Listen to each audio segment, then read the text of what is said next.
தமிழுக்கும் அமுதென்று பேர் இந்த தமிழெங்கள் உயிருக்கு நேர். அன்னை தமிழுக்கு முதல் வணக்கம். கம்பனில் மெளிர்வது நட்பே என் மனைவி பேச வந்தது. நடுவர்களே 6 காண்டங்கள் இருக்கு. 6 காண்டத்திலையும் எங்கேயுமே உறவு படலம் அப்படின்னு ஒண்ணு இல்லை. ஆனா வந்துட்டு நட்புக்கு குறிப்பிட்டு சொல்லப்படுது. நட்பு படலம் அப்படின்னு கிருத்தியில நட்பு படலம் அப்படின்னு தலைப்பிலேயே கொடுத்திருக்காங்க. அதுலயே தெரியுது நமக்கு நட்பு அப்படிங்கிறது எவ்வளவு மேன்மை பொருந்தியது அப்படின்னு. அடுத்து சுக்ரீவன் வாலி 2 பேரும் வந்துட்டு நட்பா உறவா? நடுவர் அவர்களே, சுக்ரீவனும் வாலியும் நட்பா அல்லது உறவா அப்படின்னா உறவு தான் இல்லையா?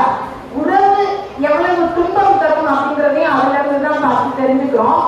இப்ப நம்ம நாட்டில் நடக்கிறது எல்லாமே உறவுகளினுடைய துன்பங்கள் காரணமாக தான், சூழ்ச்சியின் காரணமாக தான் நம்ம எல்லாரும் நோய் துன்பம் வரவே தவிர நட்புனால வரைய.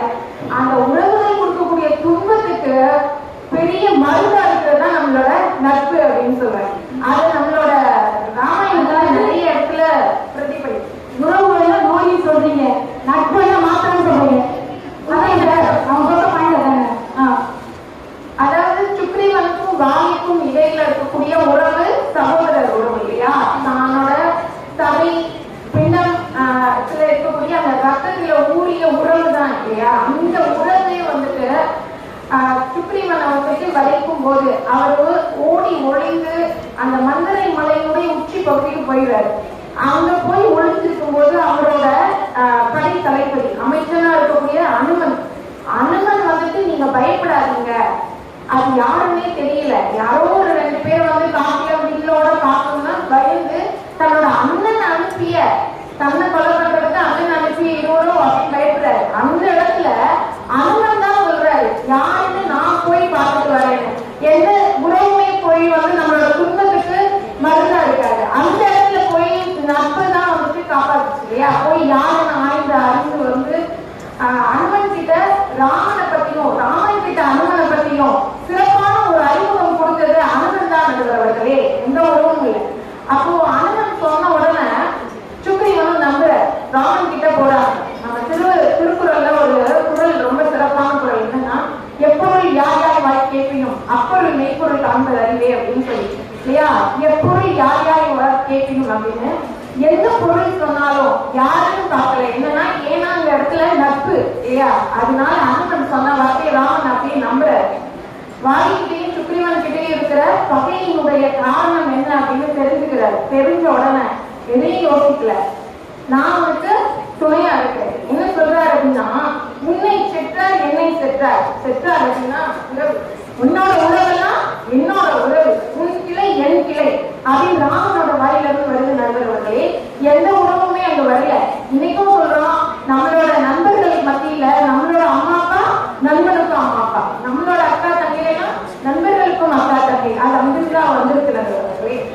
அடுத்ததாக குகன் வந்துட்டு ராமனை வந்து சந்திக்கும் பொழுது ஒரு சாதாரண வேட்டுவர் குலத்தினுடைய தலைவர். ராமன் யாரு அப்படின்னா தசரத சக்கரவர்த்தியினுடைய மகன், ஒரு மன்னனோட மகன். அந்த இடத்துல நட்பு அப்படிங்கிறது சாதி மதம் தினம் அதெல்லாம் பார்க்காம எந்த ஒரு வேகமும் இல்லாம இருவருக்கும் இடையே உள்ள உணர்வுகளை புரிந்து கொள்வதற்கு ஒரு கருவியாக அமைந்தது அந்த நட்பு தான் நடுவர்களே. அடுத்ததாக வந்துட்டு சுக்ரீவன் வந்து 2 பேருக்குமான சூழல் என்ன அப்படின்னா, 2 பேருமே நாட்டை இழந்து மனைவியை இழந்து பெரும் துயரத்தில் இருக்கிறாங்க.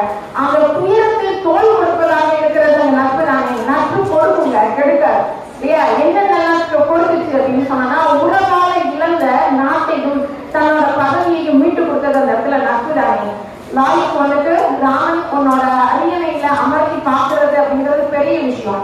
எந்த உறவு வந்து அவங்க அரியணை இல்லாம அந்த திருப்தி அடித்ததோ அந்த அரியணையை மீட்டு கொடுத்து அப்படி சிம்மாசனத்துல அமரும் பொழுது ஒரு நண்பன் தான் நண்பர்களை பார்த்து பெருமை கொள்வாங்க. எந்த உறவு வந்து பெருமை கொள்ளாது. நம்ம சாதாரணமா வீடுகள்லயே பார்க்கிறோம், யாராவது ஒரு உறவுகளுக்கு முக்கியத்துவம் கொடுத்துட்டாங்க அப்படின்னு சொன்னோம்னா அந்த இடத்துல மகிழ்ச்சி நிலவுமா? யோசிச்சு பாருங்க. அந்த இடத்துல கண்டிப்பா ஒரு கலகமே ஏற்படும். அப்படியாப்பட்ட இடத்துல ராமன் வந்துட்டு என்ன செய்யறாரு அப்படின்னா, அந்த மன்னரோட அவையில அவரோட அரியணையில உட்கார வச்சு அழகு பார்க்கிறாரு. யாருக்கு வாய்க்கும்?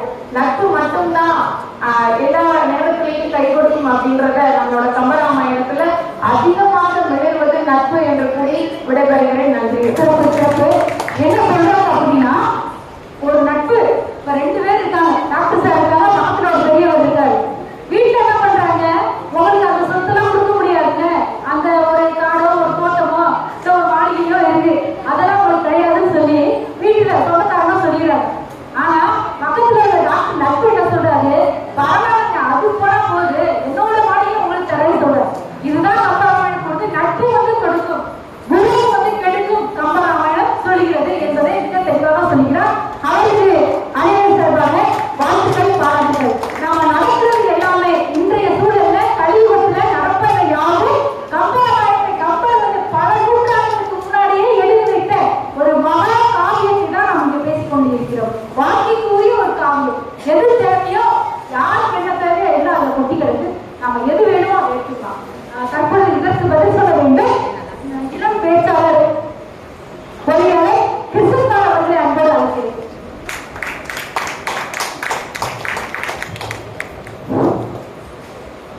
இந்த மண்ணையும் இந்த மண்ணிற்கு என்னையும் தந்த தாய் தந்தையின் ஒரு பாதம் வணங்கி எனது பணியை துவங்க விளைவித்த மகிழ்ச்சி நடைபெறுகிறது. இன்னைக்கு தலைப்போ வந்து ஒரு அருமையான தலைப்பு, ரொம்ப சிறப்பான தலைப்பு நடைபெறுகிறது. எங்களுக்கான ஒரு தலைப்பு வச்சுக்கோங்க. உங்களுக்கான தலைப்பு, இந்த குட்டி பையனுக்கான தலைப்பு, எல்லாருக்காக வச்சுக்கலாம். நாட்டியக்குழு வந்திருக்காங்க, அந்த நாட்டியக்குழுக்கு கம்பராமாயணத்தை என்னென்ன பாடலாம் இருக்கா அவங்களுக்கு அந்த தலைப்பு. இவங்க எல்லாம் எங்க குடும்ப நடைபெறுவர்களே, இதெல்லாம் நம்ம குடும்பம், உங்க குடும்பம் இல்ல, நம்ம குடும்பம். எல்லாரும் நம்ம குடும்பமா வந்திருக்கிறாங்க. ஒரு குடும்ப விழா நம்ம நடத்திக்கிட்டு இருக்கிறோம். ரொம்ப சீரும் சிறப்பு. அதாவது ஒரு பட்டிமன்றம் அப்படின்னு சொன்னா ஒரு 5 பேர் 6 பேர் இருக்கக்கூடிய சூழல்லாம் இருந்துக்கிறாங்க.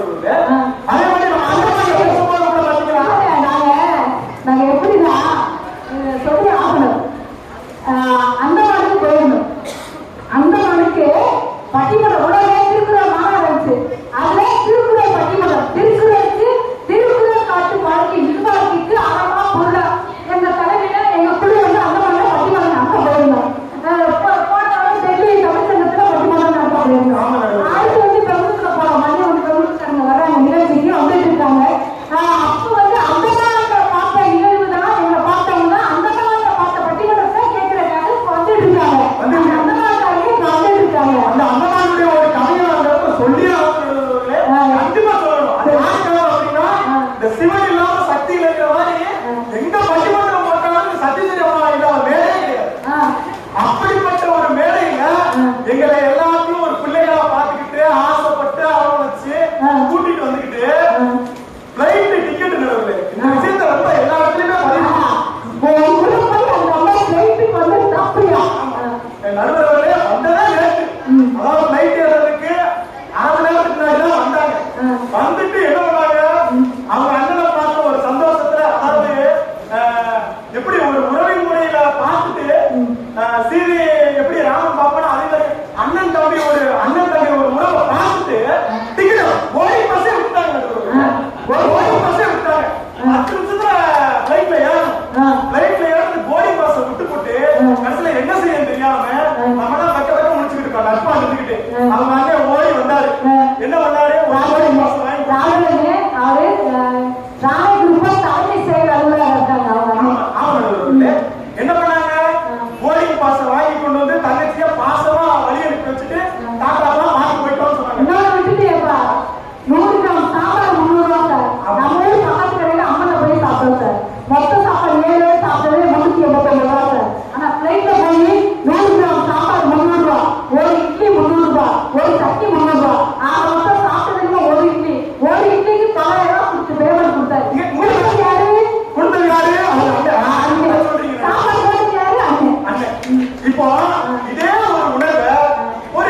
அந்த 100 108 யாருக்கு போறாங்கன்னு சொல்லுகிறவர்களே அந்த நட்புனால பேரண்ட்ஸ் கூட போய் எங்கேயாவது கீழே வந்து அப்படியே ஒரு சைடு எங்கேயாவது யாராவது சொல்றாங்களா சொல்லுகிறவர்களே எங்க அப்பா வண்டி வண்டியில் போனாரு கீழே வந்து அந்த மாதிரி எங்கேயாவது இருக்குதா நட்புனோட சேர்றதுனால பல பிரச்சனைகள் வருது.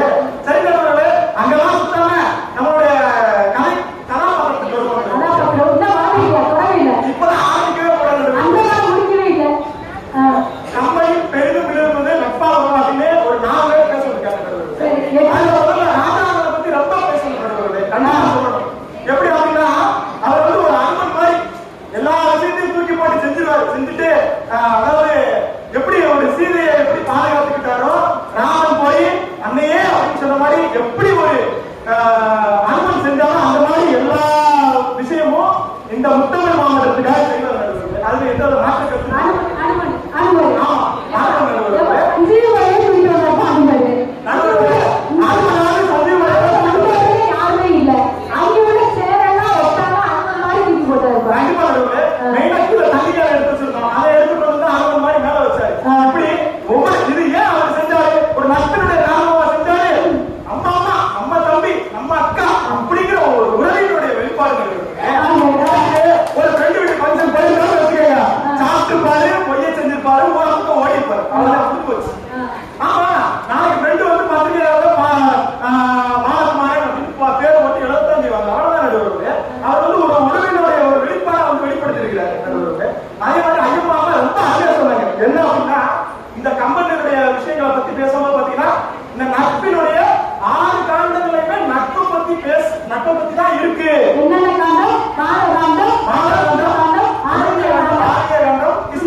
என்ன அப்படின்னா சொத்து பிரச்சனை இன்னைக்கு அண்ணன் தம்பி அண்ணன் எப்படா காரியமா பின்ன எப்படா காரியமா நிலவரம் இருக்காங்க. அந்த காலத்துல பலர் என்ன பண்ணிருக்காரு அண்ணன் போயிட்டான் அப்படின்ட்டு என்ன மாதிரி பண்ணிருக்கலாம் நடுவுல நாங்க வளர்ச்சி போட்டுக்கலாம் சொத்தை அமைக்க போட்டுக்கலாம். இன்னைக்கு அப்படித்தானே இருக்கு நடுவுல. கிருஷ்ணன் கோயில் ஷூட்டிங் ரேஞ்ச் சார். அந்த ஷூட்டிங் ரேஞ்சையே பிளாட் போட்டு வித்துட்டு இருக்காங்க. ஷூட்டிங் ரேஞ்ச் அசாமுக்கு சொல்லமாது அதை பிளாட் போட்டு விற்கிறாங்க. திருப்பூரோட பகுதி தான் தெரியும். இந்த திருப்பூரோட கோயில் சொத்து அதே பிளாட் போட்டு வித்துட்டு இருக்காங்க. இப்படி பிளாட் போட்டு விற்கக்கூடிய நிலைமையில எங்களுடைய கம்பெனியுடைய நிலைப்பாடு உணவை பத்தி எவ்வளவு அருமையா பேசியிருக்கிறார் தெரியுமா? அப்படியெல்லாம் கிடையாதுயா. எங்க வாழ்க்கை முறை எப்படி இருக்கு கொஞ்சம் பாரியா கண்ண பார்த்து பாரியா அப்படின்னு சொல்லிட்டு எங்களுடைய உறவின் முறையை வெளிப்படுத்தி இருக்கிறாங்க. அதே மாதிரி சுந்தர காலத்தை பார்க்கலாம். சுந்தர காலத்துல என்ன சொல்றாங்க நம்பிக்கையை பத்தி பேசுறது வாழ்க்கையில இன்னைக்கு எல்லாத்துக்கும் இருக்கக்கூடிய ஒரு பெரிய பிரச்சனையை பாத்தீங்கன்னா இந்த டிமோட்டிவேஷன். நம்பிக்கைங்கிற வாழ்க்கையில விஷயமே கிடையாது. எப்படியாவது திருப்பி நம்ம வாழ்ந்துப்போமா மாட்டோமா அண்ணன் வரமாட்டாரு அப்படின்னு நினைப்போம். அண்ணன் திருப்பி வந்தா இனி இருக்கிற வந்தா அப்படிங்கிற சூழல்ல இருக்கக்கூடிய அந்த விஷயத்தை ஏற்படுத்தியது என்ன அப்படின்னு பார்த்தோம்னா எங்களுடைய சுந்தர காலம். இறுதியாக பார்த்தோம்னா யுத்த காலம். இந்த யுத்த காலத்துல பாத்தீங்கன்னா ஒரு வெற்றி, அதாவது ராமனுக்கு பட்டாபிஷேகம் நடக்கணும்னு இருந்தக்கூடிய ஒரு சூழ்நிலையில என்ன பண்ணாங்க 14 வருஷம் வனவாசம் போகணும்னு காட்டுக்கு அனுப்பிச்சு வச்சாங்க. காட்டுக்கு அனுப்பிச்சு வச்சாலும் அண்ணன் வந்துருவாயா அப்படிங்கிற ஒரு மன நம்பிக்கை இருக்கு. காட்டுக்கு அனுப்பி வச்சது யாரு சார்? காட்டுக்கு அனுப்பி வச்சது யாரா இருக்கா நீங்க சொல்லுங்க.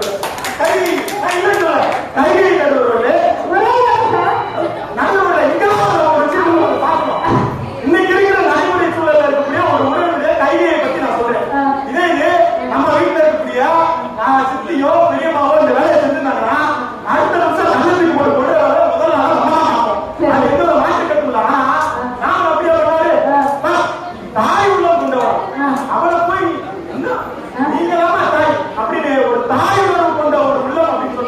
அது ராமனுடைய ஒரு உறவின் காரணமாக வந்தக்கூடிய ஒரு உறவு. அதுல எந்த ஒரு மாற்றுக்கு இல்லை. அதே மாதிரி பாத்தீங்கன்னா அங்க ரொம்ப அருமையா சொன்னார். ஜடாயு யாரு? ஜடாயு யாரு? நட்பு வச்சுக்கலாம். அதாவது தன்னுடைய குடும்பத்தை சேர்ந்த தன்னுடைய தந்தையுடைய ஃப்ரெண்டு, ஃப்ரெண்டுக்கு ஃப்ரெண்டு நடுவரே. அதாவது தன்னுடைய தந்தை சாகலாம், உன்னை பெற்ற கடமைக்கு நான் சாவதுல தப்பு இல்லை. என் ஃப்ரெண்டு எல்லாம் சாவுங்கிற மாதிரி அவரும் தன்னுடைய மகனாகவே ராமனை ஒரு மாறியிருக்கிறார் அப்படின்னா இதுல எந்த ஒரு மாற்றுக்கத்து மேலே அங்கேயும் எங்களுடைய உறவு விழுந்திருக்க கொண்டுதானே இருக்கிறது. இல்லை என்று மறைக்க முடியுமா இருக்கிறது? அண்ணன் சொன்ன மாதிரி எப்படி அப்படின்னா இந்த விழுகிறது அப்படின்னு பேசுறாரு. சொல்லித்தளிக்கிறது பத்தி ரொம்ப அருமையா பேசுறாரு. எப்படின்னா ஆமா அப்பப்போ வந்துட்டு அவரும் அந்த 90s இருக்கான்னு நினைக்கிறேன். அதே மாதிரி எங்க 2K கிட்ஸ் மாறுங்க அப்படிலாம் கிடையாது. உங்க காலகட்டத்தில் எப்படி இருந்தது?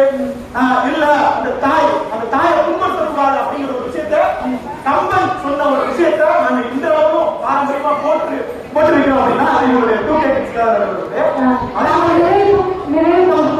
கண்டிப்பாக நிறைவு பகுதிக்கு வந்து அதே மாதிரி நடுவர்களே வேடன் வந்து ஒரு நட்பு உறவு, ஒரு அங்க போற வழியில பார்த்த ஒரு உறவு. அதுதான் இந்த வேடன் என்ன சொல்றாரு அப்படின்னு பார்த்தோம்னா நம்ம 4 பேரோட சேர்ந்து 5 ஆகணும் அப்படிங்கிற ஒரு விஷயத்த சொல்றாரு. 4 பேரோட சேர்ந்து 5 பேர் ஆகணுங்கிறத ஒரு குடும்பத்தால் உணர்ந்த ஒரு மனிதனால் மட்டுமே சொல்ல முடியும். அதை கம்பன் சொல்லியிருக்கிறார் அப்படிங்கிறதுல எந்த ஒரு மாற்று கருத்துல இல்லை. இறுதியா ஒரே ஒரு வாய்ப்பை நான் இப்படி சொல்லி நான் நிறைவு செய்கிறேன். எப்படி இந்த பட்டிமன்றத்தை ஒருங்கிணைக்கிறது எங்களுடைய புனிதராஜ் நடுவர் கரெக்டுங்களா? நடுவர்களே இந்த மாற்று கரெக்டுங்களா? அவர்கள் எப்படி ஒரு தலைமை தாங்கி ஒரு குடும்பத்தை நிர்வகிக்கிறார்களோ அதே போல்தான் கம்பனுக்கு ஒரு ஆசிரியர் இருந்திருக்கார். எப்போ 1000 பாட்டு பாடும்போது 1000 பாட்டுக்கு ஒரு முறை அந்த நன்றி உணர்வோடு மறக்காம நாங்க எப்படி உங்களை பத்தி பேசிக்கிட்டே இருக்கும்போது அப்பப்போ போல எங்க நடுவர்களே எங்களை பூச்சண்டா எதிர்க்கு அழுண்டா அப்படின்னு ஒரு வெடியை போடுவோம். அதே மாதிரி ஒரு வெடிய நான் போட்டிருக்காரு கம்பர் கம்பர் சரைப்போ வல்லரை பத்தி 1000 பாட்டு எழுதுவதற்கு ஒரு முறை அவரை பற்றி ஒரு நன்றி உணர்வோடு பேசியிருக்கிறார்கள். இதுல எங்க இருக்கு நன்றி உணர்வு? இருக்கு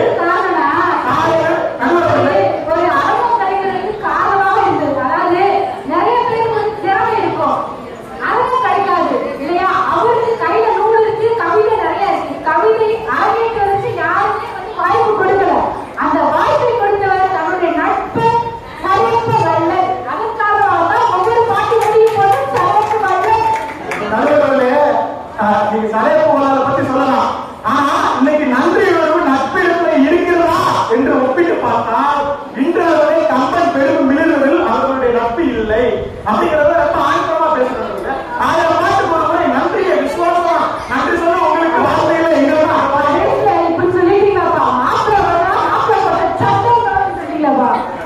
நன்றி சொல்ல உங்களுக்கு வார்த்தையில எங்களுக்கு என்று சொல்லி நல்ல ஒரு வாய்ப்பு இருக்கு. நன்றி மனக்கு வெளியிடுகிறேன். நன்றி நடுவர்களே கம்பெனி பெரிதும் விழுவது எங்களோட உறவே உறவே உறவே என்று சொல்லி நல்ல ஒரு வாய்ப்பு இருக்கு. நன்றி மனக்கு வெளியிடுகிறேன்.